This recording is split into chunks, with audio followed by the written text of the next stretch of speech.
views and opinions expressed in this program are those of the participants and do not necessarily reflect the views of BronxNet or the program underwriters.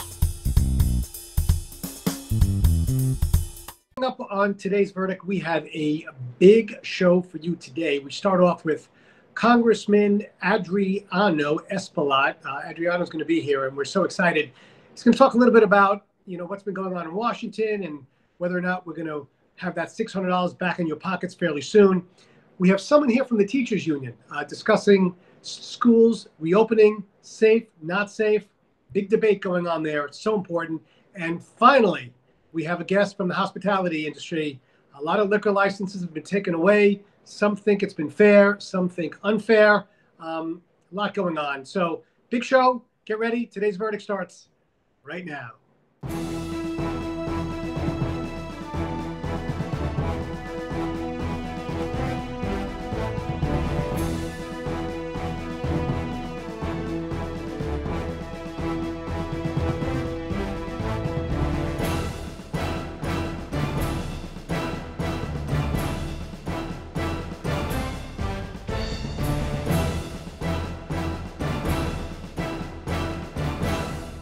We're back. Today's verdict, we're here with Congressman Adriano Espaillat. Congressman, thanks for being here. How are you doing today? Pretty good, pretty good. Thanks for having me, and thanks for being a good avenue for people to get information across the city. Well, you know what, we appreciate you here. So let's get down to a few things. And I want to talk first about, your press release, which is really basically immediate release at this point. Talk a little bit about what you think is important with respect to the rent and the moratorium. Where are we at this point? Well, first, rent is critical. The moratorium should be extended, I believe, until the end of December. And I think it's critical that the federal government steps in and provides rental assistance.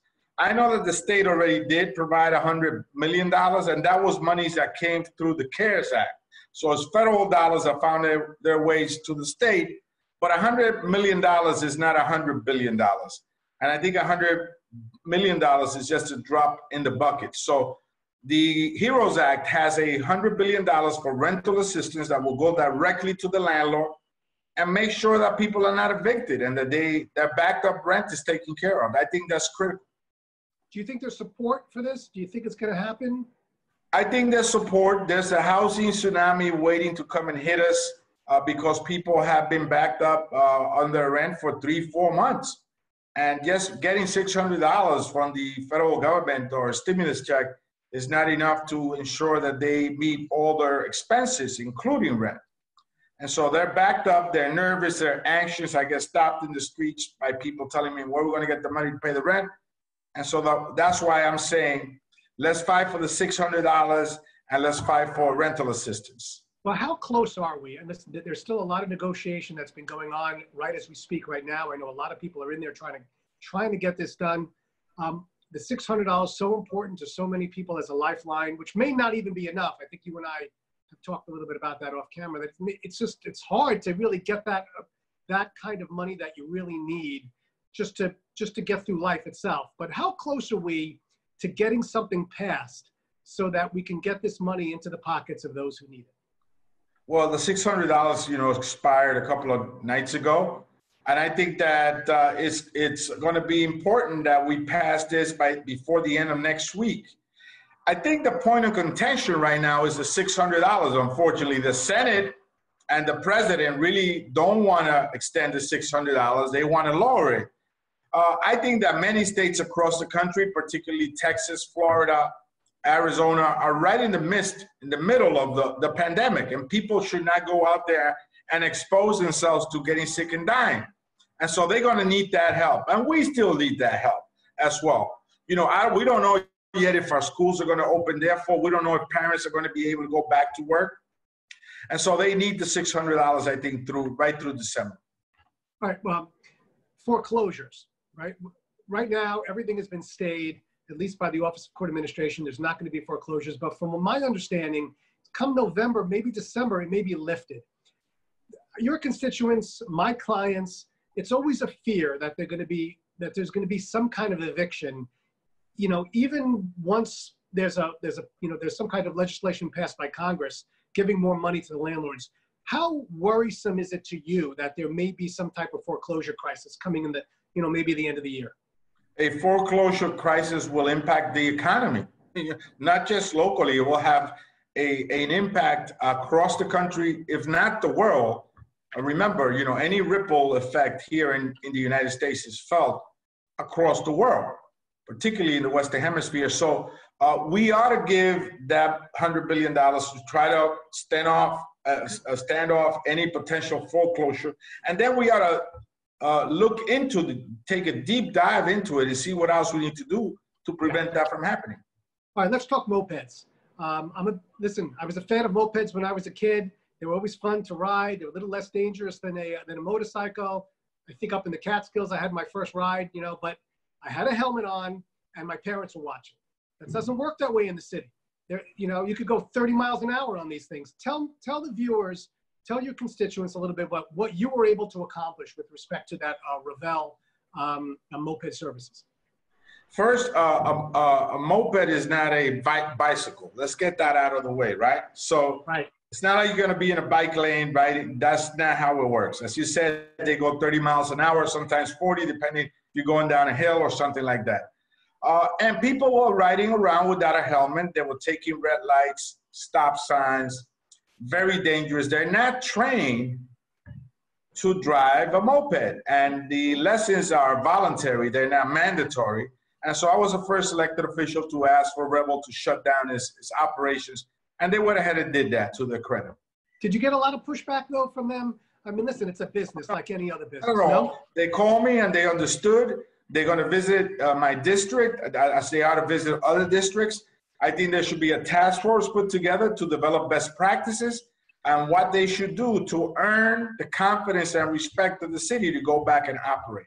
And I'm just curious, what do you think that would be? Is that helmets? Is that maybe driver education? What do you think in terms of? Driver education first, helmets second, and of course, they have the technology to know exactly who ate the red light, who didn't make the stop at the stop sign, who's going on the wrong side of the street or the sidewalk. And they could suspend those folks forever from their service. And so there's a lot of measures that could be taken. That's why I think there should be a task force made up of transportation alternative advocates, pedestrians, the company itself, and others to come up with the best practices. And then to have a vigorous debate in the city to see if they earn the respect of the city to come back. Listen, I would be negligent if I didn't ask you a little bit about schools. I have a 10-year-old, you know, unfortunately, or fortunately, I'm the one who's going to be staying home. My wife's a dentist. She's back at her office. I'm an attorney. I'm able to work a little bit at home through virtually with the courthouse and different things. But listen, I'm going to be home. What are your thoughts in terms of sending kids back to school? And, you know, there are some nervous parents, yet at the same time, we got to get the economy going. We need the parents who are really out, certainly the essential workers. It's a tough issue. Do you have any opinion on it? I don't think we're ready yet. I don't think we know enough about this. I don't think we know whether, in fact, there's going to be a second surge of the pandemic. And the health of our kids should be paramount, should be the deep priority. I have a grandson who's 6, and I don't want him going back to school. And, you know, I think there are issues with distance learning, and we should tackle them. But I think right now it's too early to put a parent in a position to make that, force them into the wall and make that decision. And so I think I'm not ready for it, and I don't see why any other parents should be. Listen, finally, we won't keep it too much longer. I know you got a lot to do. With respect to your constituents and just COVID, do they seem, I know, listen, the curve has been flattened. New York's doing fairly well right now. Are you still getting calls about any flare-ups in the area or anything where they're concerned about healthcare with respect to their own, the treatment with respect to the virus? Any thoughts on that, or have things calmed down? I'm getting calls about open areas, restaurants, making sure that people follow social distancing. I think in generally speaking, the restaurants in my district have been very responsible.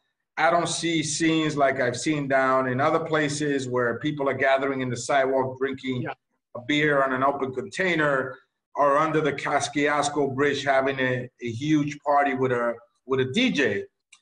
We did have a couple of incidents that did occur that we're not happy about, but I think the police are doing a better job of preventing them from happening again.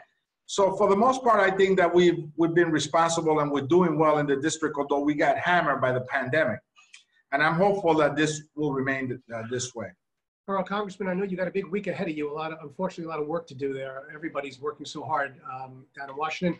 I want to thank you very much for coming on. Thank you. It's a pleasure. You know, you've always been one of our friends. Congressman Adriano Espaillat, friend of the show. All right. Again, we'll be back with more Today's Verdict. Thank you, David. And my best to your wife. I know she's a dentist and she's out. She's an essential worker. Okay. Take care.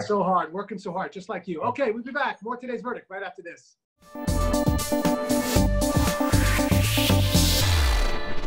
We are here with Lydia Howrilka. I hope I'm saying it the right way, Lydia. Yes, you are.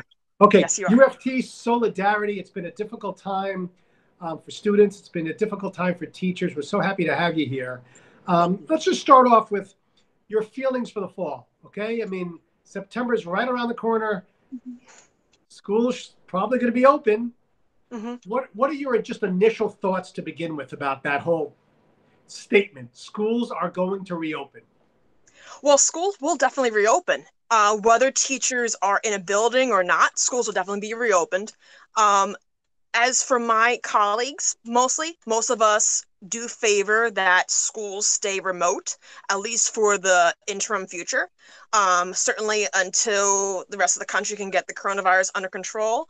And hopefully when New York City is able to enter a true phase 4 with allowing indoor restaurants, Broadway to be open, museums, libraries to be reopened, and it's determined that it's safe for people to congregate in confined spaces, we could hopefully have teachers host, full hybrid or full in-person classes.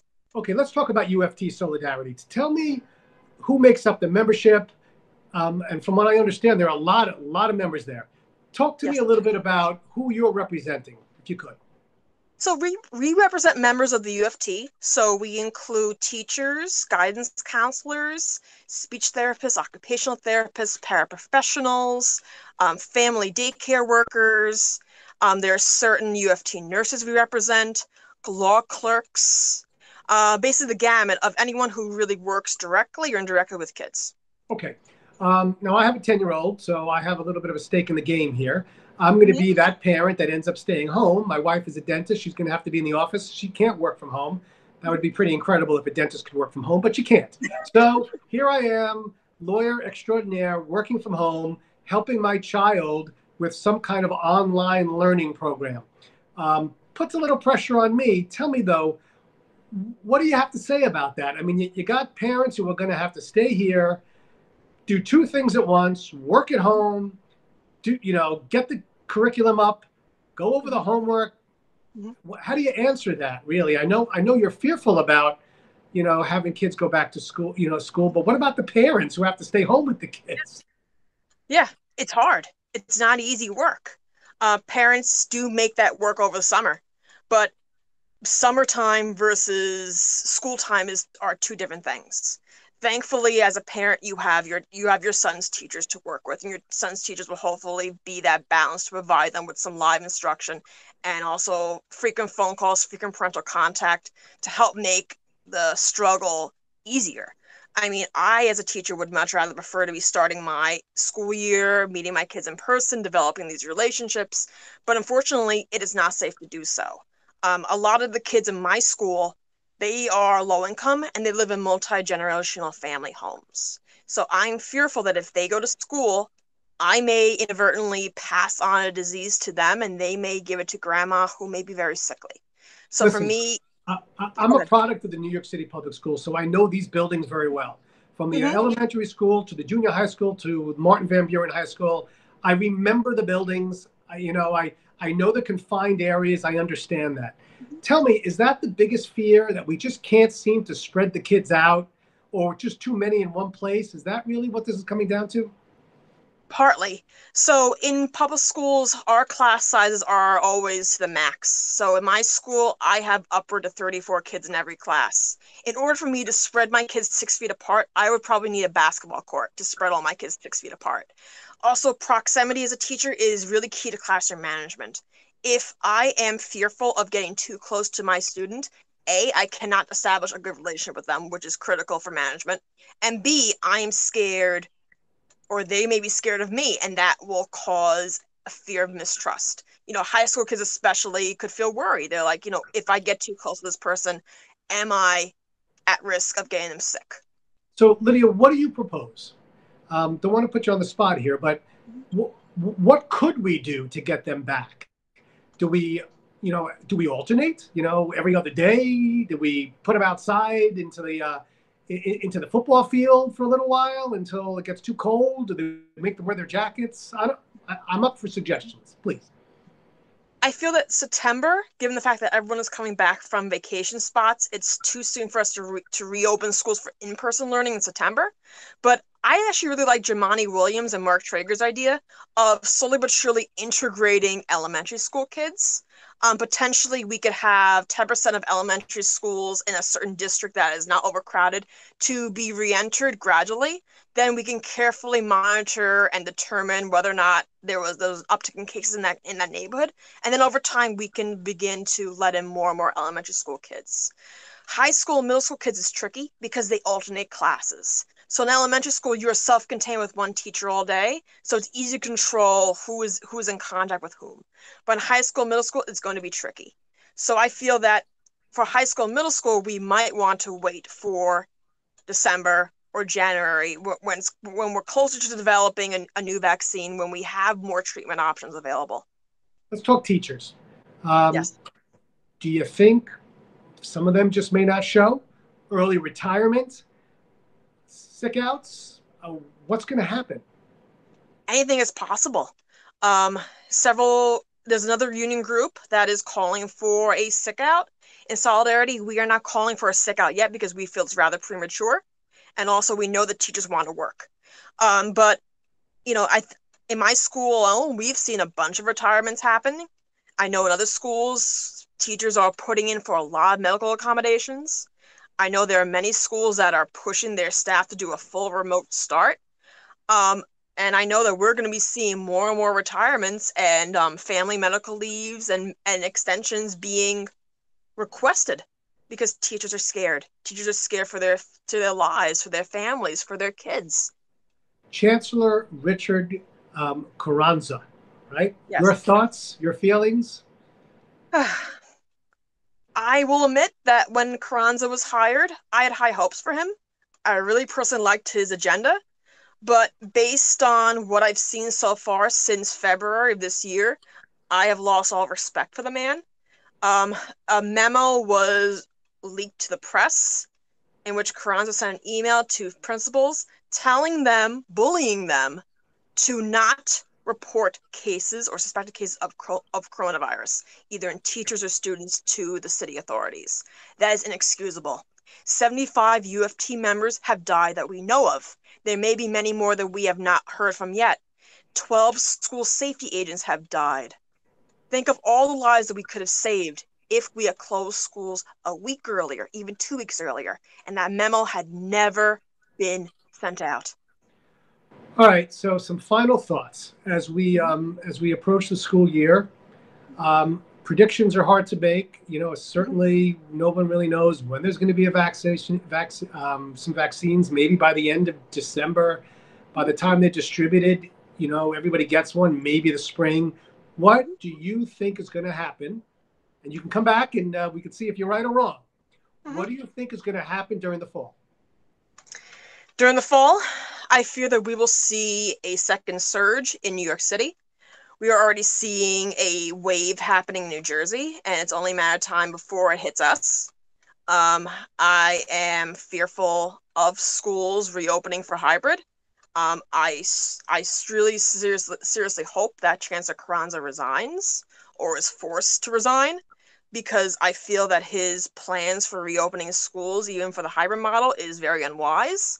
It's not like New York City has endless parks and recreational centers that are wide open spaces to allow us to do outdoor learning. But it's just like, I'm just really deeply concerned for our kids and for my colleagues. Well, we're going to check in with you early to mid-September. We'll see how it is. Listen, we all want everyone to stay safe. I want my son to get an education. You know, I'd like to go to work too, but it is what it is. All right, Lydia, Howrilka, thank you so much for being here, friend of the show. We'll be back with more Today's Verdict right after this.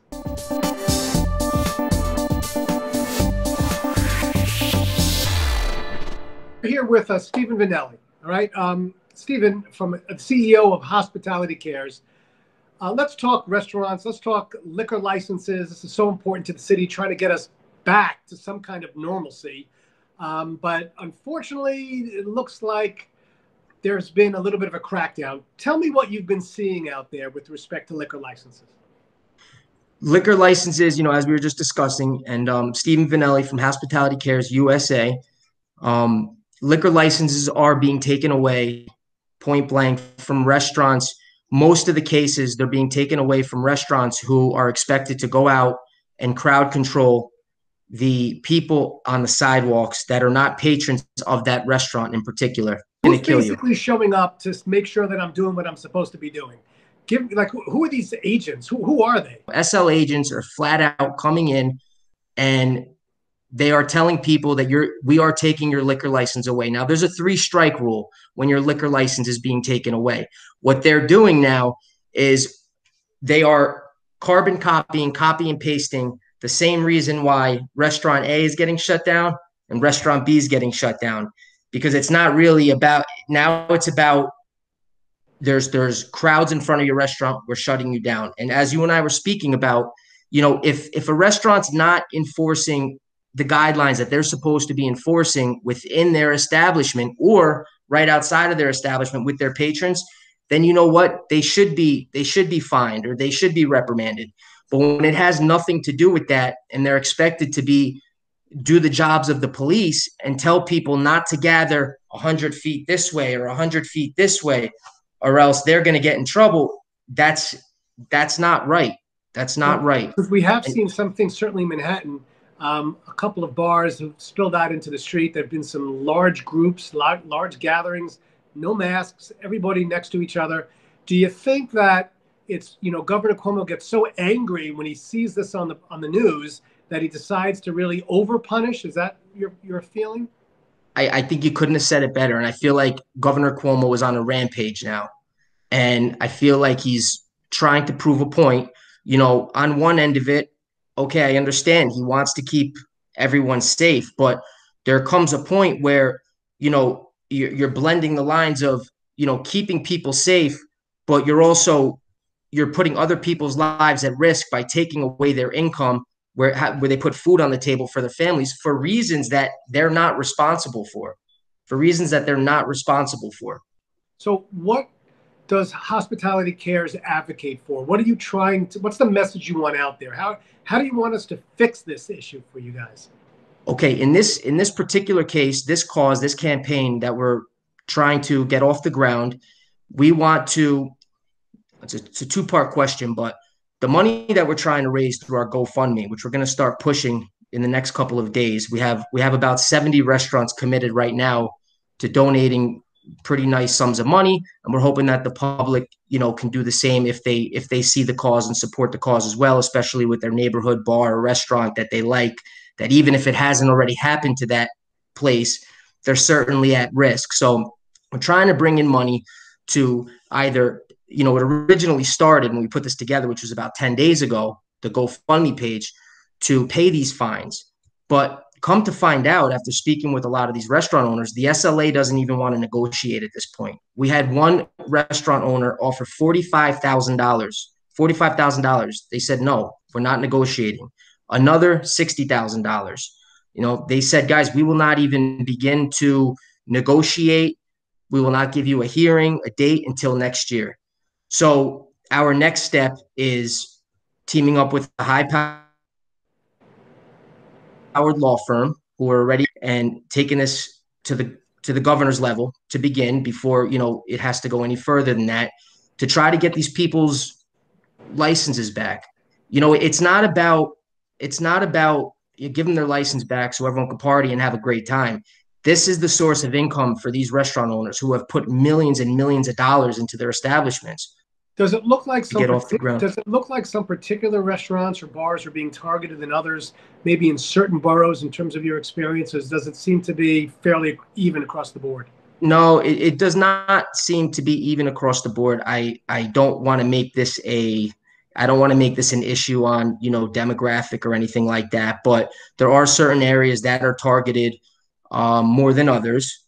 There are, but the overall issue is that their licenses are being taken away. And, you know, there are places in Manhattan, there are places in Queens, there are places in the Bronx, there are places all over, and it's only expanding by the day.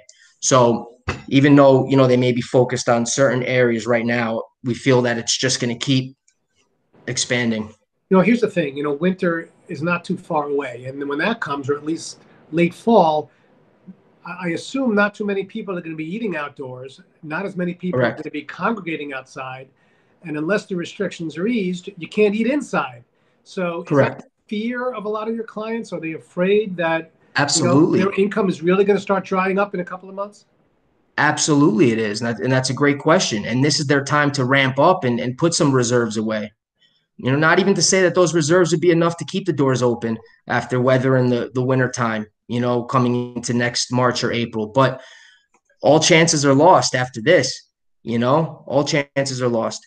And again, it comes down to the fact that you have to take personal responsibility. If you have a bar or restaurant, absolutely, you have to take personal responsibility for what goes on within your four walls and outside in front where you're serving patrons. You know, in this case, it's outside because people are not dining inside.